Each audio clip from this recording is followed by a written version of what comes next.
long, wide, in the net. Champion special order from one of my subscribers. I recently made a video on the forehand and all the reasons why it goes long, wide in the net. So he asked me to do one on the backhand, why it goes long, wide in the net. So stay tuned. I'm going to give you one tip on every single shot, wide, long in the net, and you will know why you're missing. So two things I want you to understand before we get started is, number one, all these tips blend together. Number two, I'm going to give you one tip, one reason on every shot, which means there are many more reasons, but I'm going to give you the most important one that I think, and I think it will help you. About why the ball goes long, okay? The tip for today is why the ball goes long is, when you think about a double-handed backhand, right? One big mistake players make is they don't turn enough. Why don't they turn enough? It's because they've got two hands and they feel like they're strong enough to get away with it. Okay, what you need to understand is that when you miss the ball long, you need top spin, right, to get the ball down. And how you get top spin is with angular momentum. Angular momentum is when you rotate the body and rotate back through again. Understand that if you don't turn enough, if you stop here, there's no rotation. So look at my racket, it's going to be flat, it's going to lift the ball. Okay, so I'm not turning, automatically that ball wants to lift. Not turning, ball wants to lift. Okay, now the double-handed backhand, understand that you turn, but not like crazy. A good point to focus on is tip of the racket to the back fence. That's enough. Less than that is not enough. More than that's too much. Okay, so if you turn tip to the back fence, you are turned enough to be able to brush the ball so it comes down. All right, so look at my turn there. Notice how there's a smoother motion. Notice how the ball now starts coming down, and you will start missing a lot less double-handed backhands long. Let's move on. I think some of you might enjoy this. The reason why the ball's going wide cross, wide down the line, today's tip is to do with the grip. Okay, assuming that you know the bevels, I'm going to talk about the bevels without showing you exactly. If you want to know how the bevels work, search my YouTube for backhand grip and you'll find what you need to see. Now if you talk about the backhand cross court, okay, the reason why the backhand, one reason why the backhand goes cross court wide is because the wrist breaks when trying to go cross court and you pull the ball like that wide, right? Oh, there goes the ball out of the court. Let me show you quickly why this wrist wants to break. So assuming that you know bevel 1, 2, 3, 4, 5, 6, 7, left hand, Eastern, assuming that that hand is right, your right hand should be on bevel number 2, continental for right hand. Many players go to bevel number 3. Check what happens. There's bevel 2, strong. Players go with their right hand from bevel 2 to bevel 3.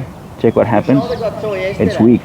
Okay, and this causes you to flick the ball across. Okay, so now if you want that hand a little bit stronger, go back to bevel 2, and now there's a lot less flick, which means you won't be able to flick as much, which means you will miss a lot less wide. Okay, so check your grip. If your backhand cross court is going wide a lot, just check your grip. Right hand should be on bevel number 2. You will miss a lot less wide cross. Like I said, why, if you're missing the ball wide down the line, again, let's talk about the grip. There's a reason on the grip. Got too many balls here. So assuming that your right hand is on bevel number 2, so your right hand this time is correct. Your left hand should be on bevel 7, continental. What many players do, or this happens to them, this hand slips almost to like a full Western forehand left-handed grip, and then now you're relying on timing, and I'll explain to you why. If you talk about a backhand down the line, double-handed backhand down the line, the best backhand down the line players, they use their palm to guide the ball down the line. Now if my hand is too far over, where's my palm facing? My palm is facing up. So how I can't have my palm going down the line to carry the ball. So what's going to happen is you're relying on timing. You're either going to hit it late or you're just going to mistime it and sometimes even pull it to the middle. Okay, so this is what it looks like if your backhand grip, your left hand is too far over.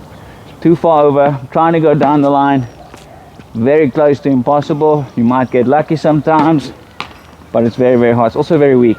Okay, get your left hand back behind the grip. Check out my palm. Where's my palm facing now? Facing down the line, which means I can use my palm to carry the ball down the line. There. Alright, there's my palm down the line. Notice how my left hand really carries the ball down the line. I can promise you, if your palm is taking the ball down the line, you will miss a lot less wide. So this time it was the top hand grip. Last step, guys, a double hand backhand going in the net. Very, very common mistake is players, when they have a double handed backhand, especially like Angelo, they step to the ball, so which means they take all the weight off their back leg. So just notice how my head goes down. There's too much weight on this leg. Okay, so if I just focus on the front leg going in, that ball wants to go down. Very obvious. All you have to do is to get your backhand out of the net. Put weight on the back leg. Weight on the back leg first, then step in, still keeping weight, and then on your release. So if you put more weight on your left leg on double handed backhand, you will miss less in the net. So there, boom. Even on the short ball, make sure that leg goes down, then forward. Wide ball down and forward. I'll show you one more. This is the wrong one. Stepping in, no weight on the back leg. Correct one, down. That ball has to go up. So those are the main reasons why you're missing the ball on your backhand. I hope that helps. Grab my ebook, link in the description. A lot of you want to know who I am, get to know me better. Everything is in that book. I became very, very vulnerable. Everything, all the crazy things I did, all the good things I did. Learn from my mistakes and also learn from all the things that helped me. And thank you for subscribing. I'll see you in my next video.